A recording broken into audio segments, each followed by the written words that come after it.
record now. So good afternoon, everyone. Are you seeing my screen? Good night again. Are you seeing my screen? Class, Yes, sir. Yes. thank you very much. Are you hearing me properly?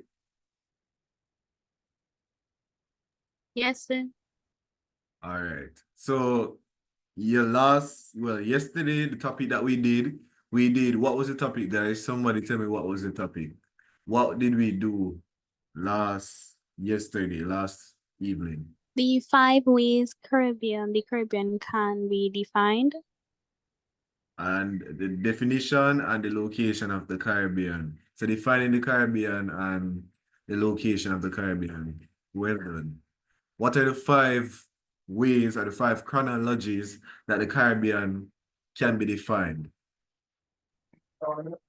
Geographical, geological, historical, political, and diaspora.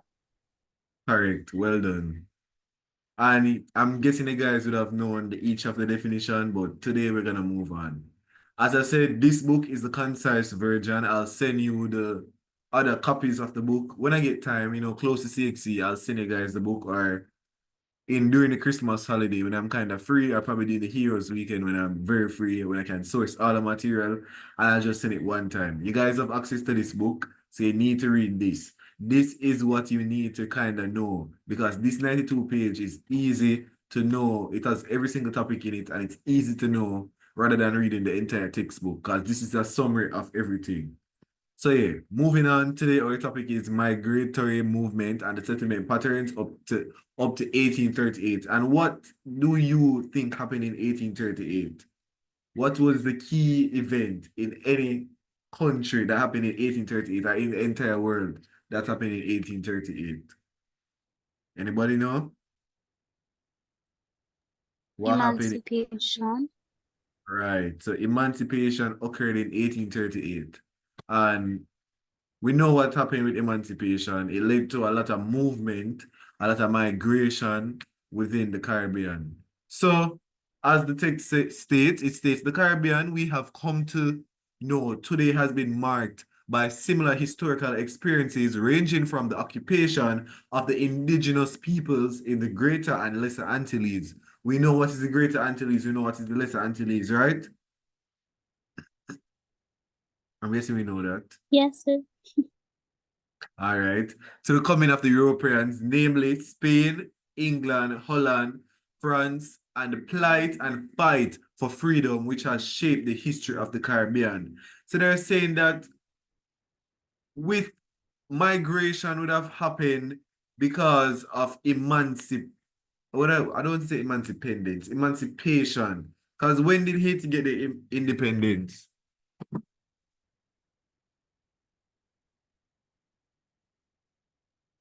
Remember when 1896, I think 80 get them independence, so it would have be emancipation. Yeah, it would have to get emancipation before you get the independence. So yeah. So emancipation would have to happen, and that would have led to a lot of migratory movements and settlements within the Caribbean. So now, migration and settlement patterns. Migration, and need to know the definition of this. What is migration? And in this, you see they give a short definition. As I said, this is the context text. If you are given a short answer question, probably internally in your 6 weeks exam or your end of term exam, do not use this definition other than the definition. But they're giving you the short definition because it's a concise text. They want you to have an idea of what the word means or what you're doing right now. So they say migration refers to the movement of people from one region to another. We know that in simple terms. So migration, you have different type of migration. Can anybody tell me any type of migration here? Like what you know? Inter-island migration. And yeah. Oh, intra-island. Yeah, I think you have intra and inter. I also think you have immigration. We don't want to say it, and they say it wrong, but we think you have immigration. I don't think that's a type of migration though. You have Emmy and Imi. Yeah, Emmy and Imi. So Okay. I don't remember which one is out and which one is within. I don't remember. So, but I think you have Emmy and Imi. The nomadic Amerindians, we know what an Amerindian is. Yes, sir. What is an Amerindian? Someone that lived in the country or that didn't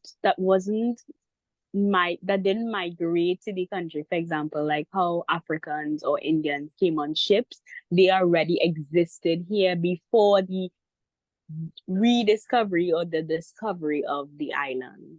If that Yes, makes sense. I can't say it in small. Sorry. correct. You're correct. So it's a person, it's an indigenous person living in the Americas. So that is what you call an Amerindian or Amerindians. So they're often referred to as indigenous people migrated from Asia to settle in the North, Central, and South America. So you know people who come from China are are those Asian countries and they come within the North, Central, and South America. We know what are Central American countries, we know some South American countries, right? You guys know the South American country? You know So Central? just to make sure, a Central American country would be like Venezuela or no? I think And Venice would be Central. Central and South American would be like Mexico or something.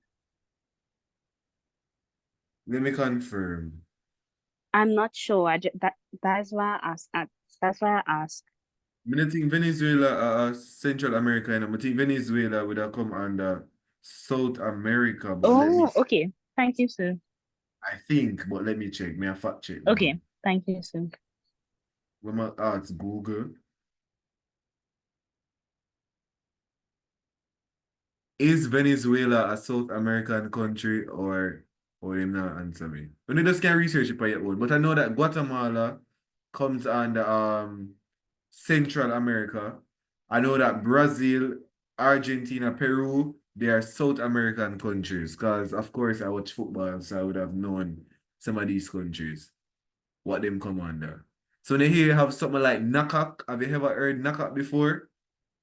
The term NACAC? No, sir. That's North America, Central America Championship. So countries within these, well, let's say geographic zones, they can compete with one another in sports, and they also have their little regional stuff that they do. So it's kind of them coming together. We know North American countries, we're supposed to know this because Jamaica is a North American country. Um, well, Jamaica and North America, yeah, we're on the what is some called continent of North America. But I know that USA is North America for a fact, and Canada. But people say Canada is South America, but I think Canada is North America. So being nomads, we know what are nomads. We know what is nomad. Being nomad, we know what is nomads. I just want to understand the key concept and the key terms because these are the terms where you have to use in your essay. So I just want you guys to know what it means. We know what is nomads. No, sir. So nomads, they're people, they have no, like them don't have no address. They have no fixed location. So they move from place to place seasonally. So they're like a tourist, but they're not really tourists, but they move. So they have no fixed residence.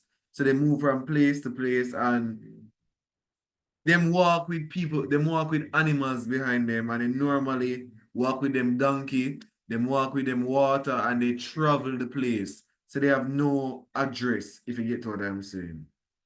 So them walk and they move and them search for food, as you can read in there. They move about in groups or tribes searching for food and pasture lands for their herds in the face of harsh winters.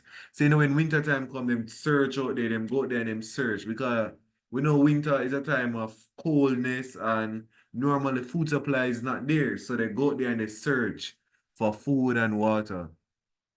When the world experienced its last ice age, we know what is ice age because some of we watch the movie, so we kind of have a little knowledge.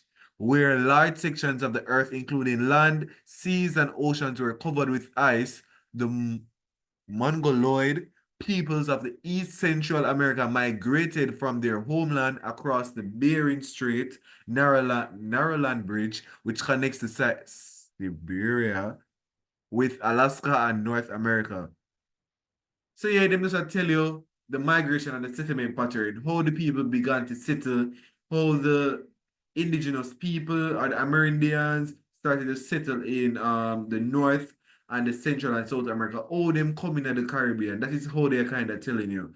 How these people came into the Caribbean, how they migrated within the Caribbean. And this is some examples up here of how they migrated in the Caribbean. So we know the indigenous people, they migrated and settled in North, Central, South America. Nomadic tribes such as, and they're giving out examples,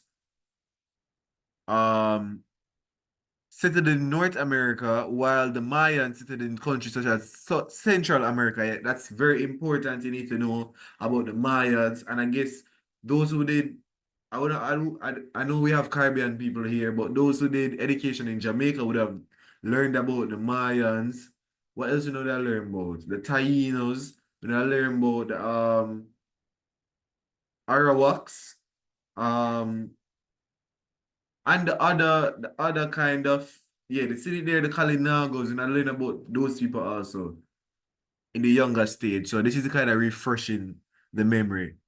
So they're saying how they're just explaining how these people came within the Caribbean. Because you know, a lot of people say, oh, Christopher Columbus is the first one that discovered the Caribbean. No, people were on the land when Christopher Columbus came. So Christopher Columbus could not discover the Caribbean. Him could have not discovered Jamaica. Him could not discover some other countries what the people them say him discover. Because when he came, he saw people on the land already. That means these are the people who discovered the country. And I think going down in the lesson, we need to differentiate the countries and the indigenous people from each country. We know in Jamaica, it's the Taínos. Am I correct?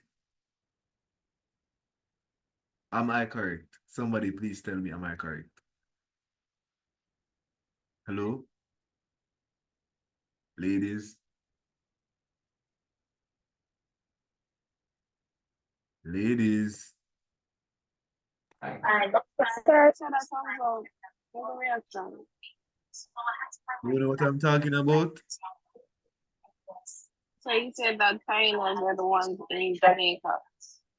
Yeah, I'm asking for confirmation. Were they the ones who discovered Jamaica? Or were they the first set of indigenous people who settled here? Let me rephrase. Based on my knowledge, I would say yes. Right, you're correct. So we'd have known that the Taínos and the Kalinagos, they migrated further south in the Caribbean, in the Greater and the Lesser Antilles. So we know that they would have migrated in countries such as Jamaica, Cuba, and the Lesser Antilles. Hence, there's a distinct patterns and settlement emerge among the boy, I know what the word genes mean. So there'll be a distinct pattern of settlement emerged by the indigenes. We can't pronounce that, but you get what I say. The Mayans established states while the Taínos and Kalinagos did not develop beyond the village stage. So they had the basic social and political structures. And we know we had a Taíno god at the time. I don't remember the name right now. You guys can do the research. You had the Taíno god. The Taíno had their own system. But as you guys see, the Mayas, they established city-states, but the Taínos, they had their own system, they had their own Taíno god, they had everything, they did their artifacts, their writings, they did so much within their country.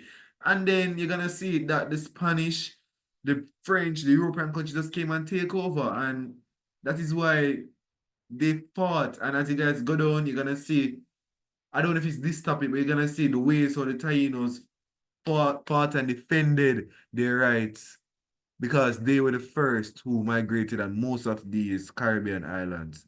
So already, they're telling you what each would have brought to the country. Let me see how long the lesson is for today. It's very long. Oh, it's not very long. We're going to stop at Caribbean systems once you have the time. So that is what we're gonna finish up today. So yeah, see it here now. So the area settled and reasons for settlement. So we know the Kalinagos, they settled mostly in the Lesser Antilles, and they give examples here. What you should know this now. I hope you guys writing. So when you guys go to individual class, and you can start it up, when you can know these things. The Kalinagos, they settled mainly in the Lesser Antilles. They were the Northwest Trinidad. They were in Puerto Rico, parts of Barbados, Grenada, St. Vincent, and St. Lucia, etc. So the Lesser Antilles country, you can mostly find Kalinagos. And they settled among the coast for the following reasons. Protection. They wanted to be safe. That is why they settled along the coast. Fishing. They thought that the place was ideal for fishing. They thought that they could do rearing there. So they settled there for that. Recreation. They thought that the place was comfortable enough for them. So they didn't have to really, it was more comfortable and feasible for them. So that is why they settled there. Household purposes. They settled there for that purpose also, and transportation. To move back and front, to move around, they thought that there was very good for them. I know them time they have banana boat and them thing that them use. They never have the car, walk foot and them thing that them use. Everybody's understanding so far? Any clarity you want? Please tell me now or forever hold their peace. Is that the word? I don't even know. Everybody good? Am I going too fast? Yes, sir. All right, and I comprehend. All right, let me move down. So somebody answer the question. Where are the Kalinagos from? Where are the Kalinagos from? Tell me, where are the Kalinagos from? Well, no, where did they go and settle? That is what I need to ask. Where did the Kalinagos settle in the Caribbean?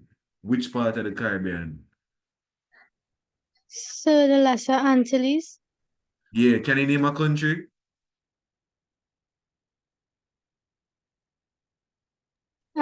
North East Trinidad.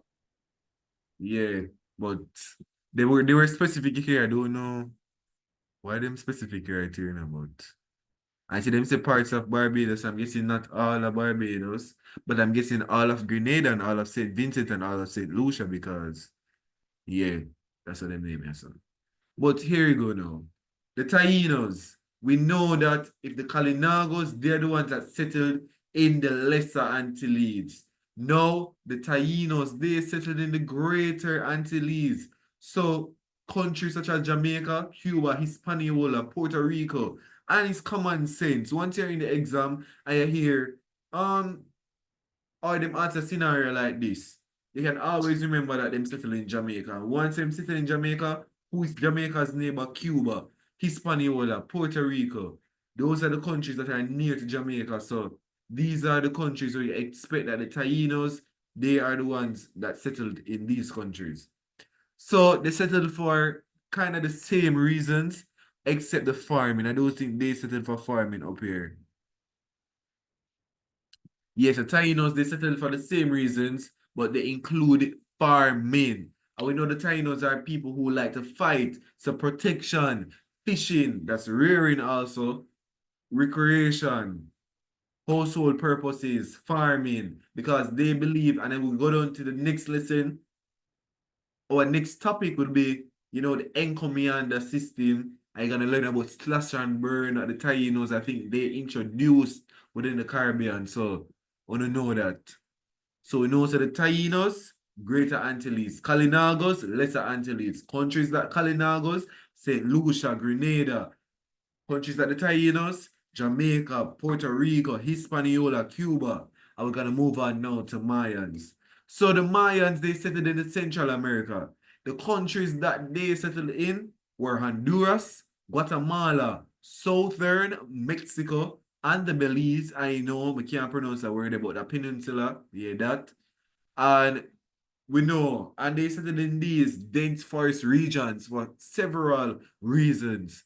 Protection, farming, firm foundation to construct their buildings because they built city-states as what was said in the previous reading. They settled for trade, they wanted to trade.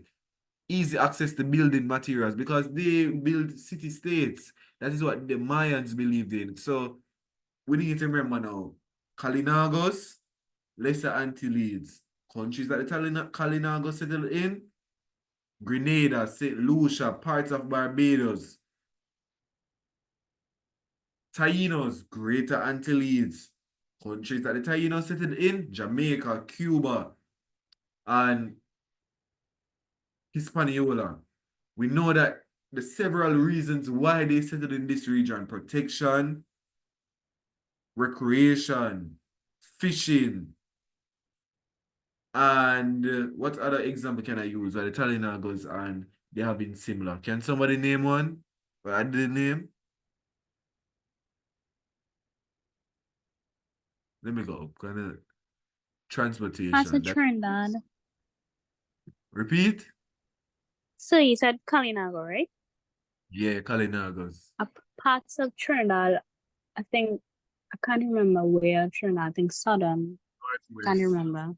But it was a North- part of Trinidad, for the Yeah, it's a- Kalinagos. You hearing me? Hello? Yeah. Oh, yeah, it said Northwest. Northwest. Okay, thank you. Yeah.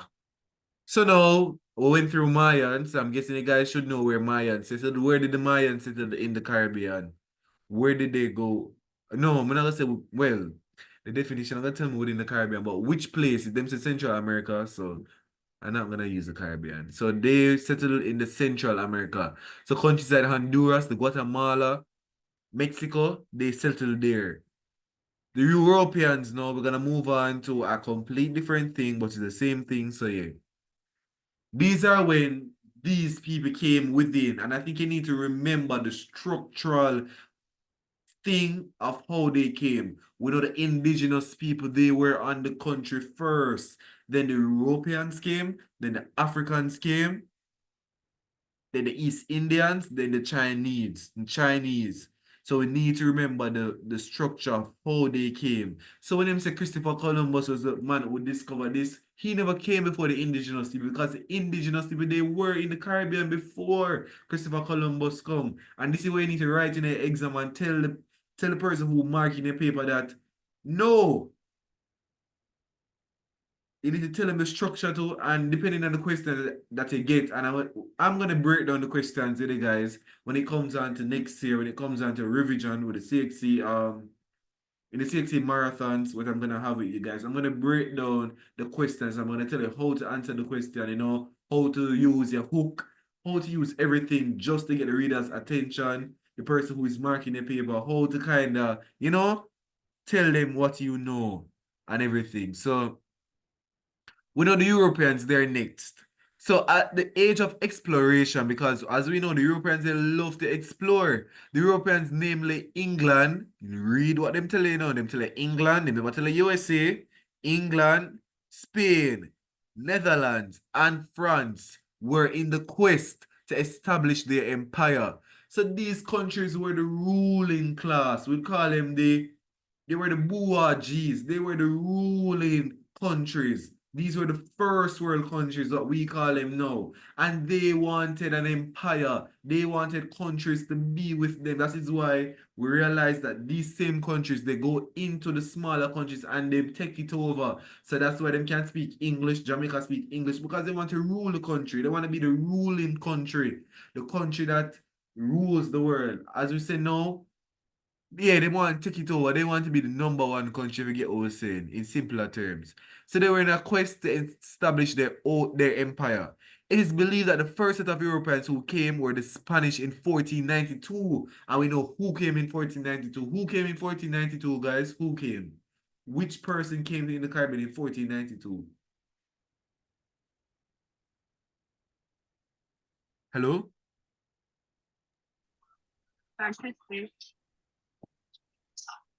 Which person came in the Caribbean in 1492? Christopher. Columbus, right. So you see, the book don't tell Christopher Columbus in a boy. It's you supposed to really use your big brain and know say Christopher Columbus. I write Christopher Columbus in the exam paper so you can get marks. The book don't tell you, but as you're reading, You just have to put in the key points and you just have to add up, make everything add up. So them say who established colonies in the different areas of the Caribbean. Then they moved along, the book moved along to say the French, the English, and the Dutch became interlopers in the monopoly that Spain had of the New World, in particular the Caribbean. So them say the Spanish come first, but Spain decided to come in to kind of take over. So the Spanish come first, my bad. The Spanish came first, but these other countries, the French, the English, and the Dutch, they came as loopers. They came as interlopers. They came to interrupt what Spain was having the monopoly. So now Spain have the more monopoly because these three countries, they came in. That is why we hear the war with the British and the Spanish. They discover Jamaica. We heard those kind of wars that happened with the countries to discover certain to kind of rule certain countries. So yeah, we're moving on now to the English, the Spanish. They settled in islands, established plantations employing enslaved laborers. The Dutch, however, who were traders, did not erect plantation except for salt pans in Punta de Arera off the coast of Venezuela and used Aruba, Bonaire, and Curacao, the ABC islands, as their base and warehouse to carry out their trade with the mainland. That's just your reading to do. That's additional information that they're giving you, and just you supposed to take it. We need to know some of these so you can get extra marks. So this is just additional information for you to get extra marks. And there's a next book I'm going to share with you guys, how CXC actually marks your essay and what are the key terms that CXC is using for looking for in your essay so you can get the knowledge marks and those. I'm going to share that book as soon as I find it. So now we're moving down to the Africans. So as I say, do you guys remember the order of how the people came to Jamaica? Why am I using Jamaica? Came to the Caribbean. Firstly, it was the indigenous people. Then you had the Europeans. Then the Africans now. We know under the indigenous, they gave us several examples. The Tainos, the Kalinagos, the Mayans. And now we're at the Africans now after the Europeans would have come. And you know, under the Europeans, we had the French, the Dutch, the Spanish. Is that it? And the British. So yeah. Moving on now, the Africans. The Africans were brought into the Caribbean as slaves to work on the sugar plantations when the Caribbean tobacco farmers had failed to compete with the Virginian tobacco farms. The honey was very expensive commodity in Europe. Hence, there was a new need. There was need to new sweetener. Sugar was chosen as a new sweetener because it was much cheaper to produce. We know the British love tea. The British are the ones who introduced tea and biscuit. We know this, right? That is other information you need to write into your essay. So they love tea and they loved biscuit. So they need something to sweeten their tea. And honey, as you guys read here, it was an expensive commodity in Europe, hence why they needed a new sweetener to kind of sweeten them tea. So what they did for the Africans, because the Africans could have, it was cheap labor, and Africans were kind of doing it for free. Guys, I have 10 minutes left, so let me run through this quick. So yeah, the Africans were kind of doing it for free. So that is why the Africans were brought in. So the Africans' presence in the Caribbean brought about dramatic change in Caribbean society. It heralded a new class of structure, racial composition, and that division of labor. We know this already, that the Africans, they weren't treated as good. They were treated as slave. You know, they came in on the big ship, packed as sardine. They were overworked. They were whooped. They were beaten. And we know that this is what happened to the Africans while they worked on the plantation. And I'm going down with the migration and the impacts tomorrow or whenever we're free. I'm going to go down to migration. I'm going to tell you guys more of what really happened to the Africans and what kind of happened before, while they were traveling, and what happened to them when they reached onto the plantation ground. So yeah, we know what happened to the Africans. You know, the Africans, they brought with them certain stuff. As I say, I wanted to touch on it tomorrow but I'm going to touch it now, or whenever we meet. So the Africans, they brought their religious practices with them. They brought their Obia, they brought the voodoo, the Shango. We know Haiti, voodoo, Jamaica, Obia. Shango is what, Trinidad and Tobago? Anybody here from Trinidad? Nobody from Trinidad? Yes, sir. Shango is Trinidad, right? Yes, sir. I think so. Yes, so yeah. So the African them bring it and it's spread across the region. They also brought their folk medicine, so the herbs and bushes used as medicine. So today we feel sick, we'll drink mint tea, we'll go around and we'll drink red dog blood, the different type of tea, them Cersei. This is what the African brought. This is the one of the African practices that we adopt today. And I say when we go more down in the syllabus, we're gonna touch on certain stuff like this. This is just giving you like the rundown of what happened with the migration pattern. So the music, we know they bring the Congo drum, the tambourine, the rattle, the call. What them say, ah yeah. We watch some African show, African music. So we kind of know what's happening now. And you know, Afrobeats, we see what happened in Afrobeats, the Burna Boys, we see these stuff. And this is what happened. And you can use realistic examples with the examples now. We can mention JCDC, we see that we practice drumming. We can say within our country, you know, Africans, I know Rastafarians, they practice this stuff. As I said, when we go down, we're gonna touch into this. Language, Creole. This is what you call, what is it, broken English? Or unbroken, I don't remember what the word called. Broken English, I believe. Festivals, the 9 nights, you know, the funeral setup. Yam Festival, John Kuno, we see them, I will see them with the tribe and everything. Moving on fast, the East Indians now. We know these type of people, they came after the 1838, after the emancipation, and they came because of short labor. People, after them get them independence, them no want to work no more. So them gone, them full freedom of service. So they had to get in workers. They had to get workers away from the Indian countries, some of the Asian countries that have Indian descent. So India, they come from, I think, Syria, they come from too. So these countries, these people, they came from these countries because of the labor shortage. So the working population was down, so these countries came to fill in the working population. These people came to fill in the working population. So with them, they brought different type of cultural traditions. They brought their curry, they brought their festivals, the Diwali. They brought, you know, their food, the rice and pak choy. You know, the pak choy is is a vegetable. You know that though? What people call pak choy is the pak choy, the vegetable. I think you guys know that. They brought their language, the lifestyles, they brought their music, their dance, their religious belief, you know, the Hinduism, the Muslim, the little red stuff that they put on them forehead, you know, those things that they really bring. So the East Indians, they came out about different countries and they come from different castes. If you remember, Indians have a caste system where it's kind of structure where if you do sociology, you kind of would have known this, but I'm going to touch into this when we move down because I say a lot of what is happening now what I'm reading now will occur in the other topics. The Chinese, you know, they came in small groups, they lacked the skills necessary to work. So then people are working a shop. Yeah, see them say it there. So they were left to set up wholesales and shops in the Caribbean. So that is why we have a lot of Mr. Chin wholesale, we have a lot of mini mart, supermarket, because these people they kind of lack the skills.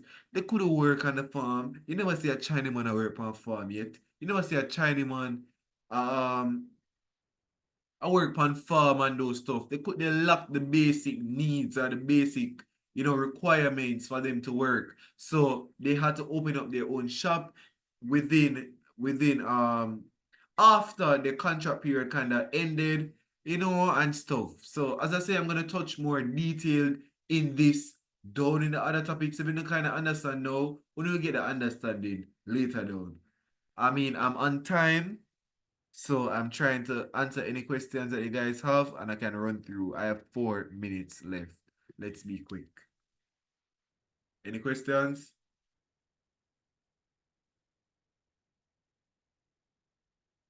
No, sir. Anybody else? Any questions?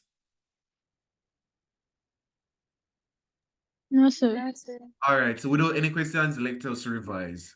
So we have 3 minutes left. So the areas and the reasons for settlement. We know the first set of people who came were the indigenous people. I see me can say it out of my brain. I'm done with Carib studies from how long? Indigenous people. After the indigenous people, no, let's break it down. So indigenous people came. Who are some of the indigenous people that came to the Caribbean? The Kalinagos, the Tainos, the Mayans. Why did they come? For protection, fishing, recreation, transportation. Then after these people came, the Europeans came. Who were some of the Europeans that came here? The Dutch, British, Spanish, and one more, the French. Why French. did these people come? Because of exploration. They wanted to be the dominant country over all countries. They wanted to be the #1 country. They wanted to rule. They wanted to be the ruling class, the bourgeois. That's why they came to discover certain countries which they would. Why here some of these first class or first world countries are called the motherland. They wanted to have children to kind of look up to them. So it's kind of mother and a children, or mother and a daughter, or mother and a son. So they wanted to be the motherland or the fatherland of some of these countries. After the Europeans came, we know the Africans came. Why did the Africans came? Because they wanted to work on sugar plantations. They came here to work because the sugar industry, the honey industry was dying out, or it was at high cost. So they believed that sugar would have been the next alternative, so that these British people, they could drink their tea and then they could drink their they could eat their biscuits and tea in the morning. So they wanted these Africans to work on the sugar plantations to provide sweetener for the British or the English. And the reason is the Africans, they were big, tough. You ever see some African people, them big and strong? So they believe that these people could work, they could work. And we know that the Africans, they brought stuff with them within the Caribbean. They brought their religious practices, such as the obeah. They brought their medicine, such as herbs, Cersei. They brought their music, the drumming. They brought food, yam, cocoa. Yeah, they brought their language, Creole. And they brought festivals such as Nine Nights and Dinky Mini, Jankuno. After the Africans came, this time we'll call it the indentured laborers, so you call it. After this came, but we had two sets. The Indians came, then the Chinese came. Some of the Indians that came, they came after the 1838 because there was shortage on the Caribbean plantation. Because after emancipation, the people them go away. They go away because they find it better what they must stay for and work as slave. So they needed people to replace the working population. So they got the Indians and they got the Chinese. That's it for class today, guys. I hope you guys understand the migratory pattern of these people. And the next class we'll touch the migration and its impact after the emancipation. I hope you guys enjoyed today's session, and I'll see you next time.